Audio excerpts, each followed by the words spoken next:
Now welcome to another lightning response video, where this time we have a question from Otherworld Explorers who asked, "Hey Thor, what happens to a dark side user when they die? Does their force join the dark side of the force? Is it possible that they could become a force ghost like the Jedi could? As I recall, there's a lot of talk about bringing balance to the force, and to me balance is not just having the light side of the force dominate. Thanks."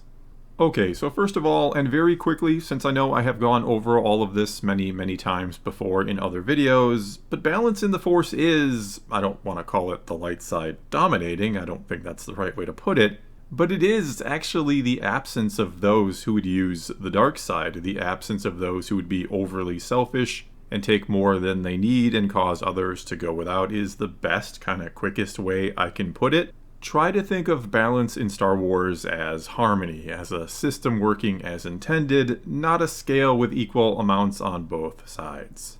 That said, and getting to what happens to Sith after they die, or a dark side user, or anyone or anything really, because it's all kind of the same thing, well, there are two parts to the Force, and they work together in one big cycle. There is the living Force, which, as the name implies, is made up of anything and everything that is alive. And then there is the cosmic Force, which is what kind of binds it all together and where everything goes, or becomes a part of, when it dies. And when new life comes into being, that energy comes forth from the cosmic Force to make up the new life form. And again, it's like one giant cycle of life and death, from the living Force to the cosmic Force, and back again, over and over. Furthermore, when you die in Star Wars, and when you join with the cosmic Force, when the luminous being that you are joins with that once more, you lose your consciousness completely and just become one with that energy field. There is no sort of afterlife in Star Wars, not in the same way many religions here on Earth would describe it, where who you are or what you are, your soul or your spirit, lives on and joins other loved ones who have passed before you. Instead, as I said, your force energy becomes a part of the whole, with your identity or consciousness being lost when this happens, until again one day your energy becomes part of a new living being. Which is part of the reason why Jedi are okay with dying, why they don't fear it necessarily, because with them being the epitome of selflessness, they realize that for new life to come about, for others to get this experience known as existence or to live, old life must one day die. That no one or nothing gets to live forever. Sort of. We'll get to Force Ghosts in just a bit. However, the Sith see death as essentially nothing but impending oblivion. They fear the idea of everything they are and have accomplished and have achieved or acquired in life being lost. They are kind of obsessed with the idea of eternal life, or trying to achieve it. There are few things, if anything, that terrifies them more than the thought of becoming nothing. And they don't care that others will one day get to live because they die, when you consider that they are on the opposite side of the Jedi, that they are the epitome of selfishness and only care about themselves. And so yeah, when they die, when the Sith die, when a Darksider dies, like I was saying before, the exact same thing happens to them that happens to everything else. They go and become a part of the cosmic Force. They don't become a part of the dark side or go somewhere special for dark side users. There's no hell or anything like that. They simply cease to be, and the energy that made them up will one day be used to give life to another. And there is no way for them to truly achieve immortality. There is, according to Lucas anyway, no dark side equivalent to Force Ghosts, which again I'll talk more about in just a minute. Now yes, in the new canon, or the Disney canon as some call it, we do have things like Palpatine coming back in the sequels and cheating death. We also see in the Lucas canon a sort of ghost of Darth Bane show up in the Clone Wars. And though I suppose Palpatine could, in theory, live for a very long time by making new clone bodies of himself or finding new bodies to host his essence, and other Sith and Legends have done something just like this in the past, they have essence transferred, but in all reality they will eventually die some way, somehow, and join with the cosmic Force and be no more. As for Bane in Clone Wars, well, right in the episode it's made very clear that it's not the real Darth Bane. It's not a Force ghost or any part of his essence living on. It is just an echo of who or what he once was, sort of haunting his tomb. Think of it as a stain upon the living Force left by someone who was that strong with the dark side. that there was a lasting impact upon it. Or at least that's kind of how I look at it, and it's an idea we've seen quite a bit, that Sith can leave a sort of imprint or get a stain upon things, especially when those things were important to them, like a lightsaber or a mask or a helmet they once wore.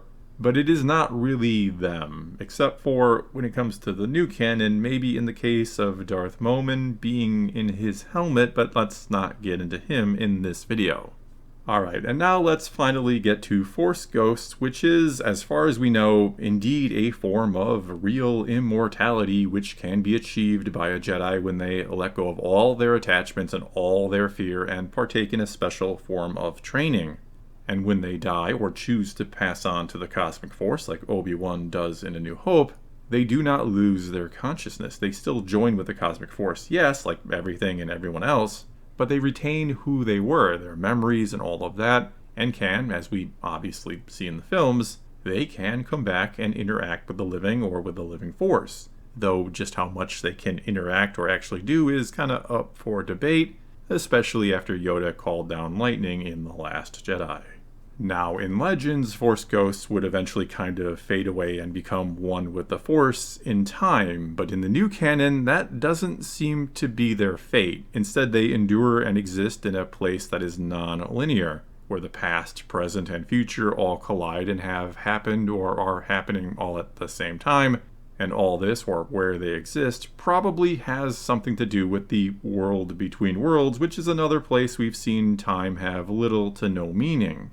We even saw in the Ahsoka series that Anakin's Force Ghost was able to manipulate the world between worlds to have her, or let Ahsoka, kind of re-experience events from her past. He took her back to the Clone Wars, so again, it makes sense that the Force Ghosts have something to do with the world between worlds, which I think anyway, or theorize, is simply a place between the living and the cosmic force. It is a gateway from one to the other, though usually it's a gate that only goes one way unless you can find another way to access it, like Ezra did in Rebels, or you are a Force Ghost and can, again, seemingly manipulate it to some degree and even pass back to the living force to appear to those who are still alive, and you appear again as a Force Ghost.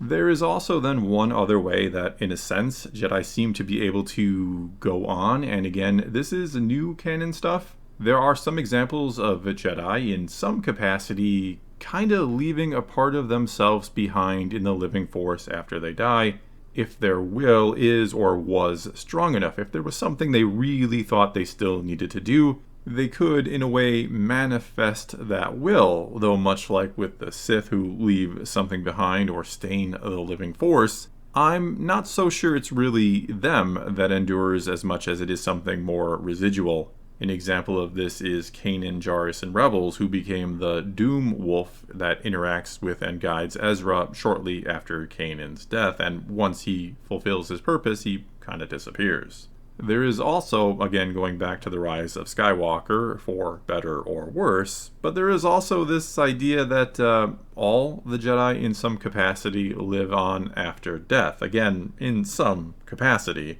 and can be with living Jedi, and at least in the case of Rey, they can inspire or motivate or even to some degree perhaps empower them.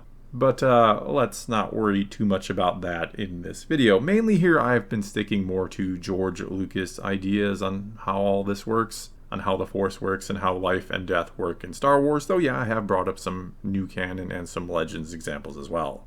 And so, to sum it up here, to get back to that question quick, nothing special happens to Sith upon death. They become a part of the Force like everything and anyone else. Unless you have become the very epitome of a Jedi, unless you have let go of all your attachments and you have let go of all your fear, and then you get to become a Force Ghost and can, or so it seems, live forever. In a sense, you're not exactly living, you're kind of just there, I think. You are experiencing time and space in a different way than we would be experiencing it here, or as characters would experience it in Star Wars.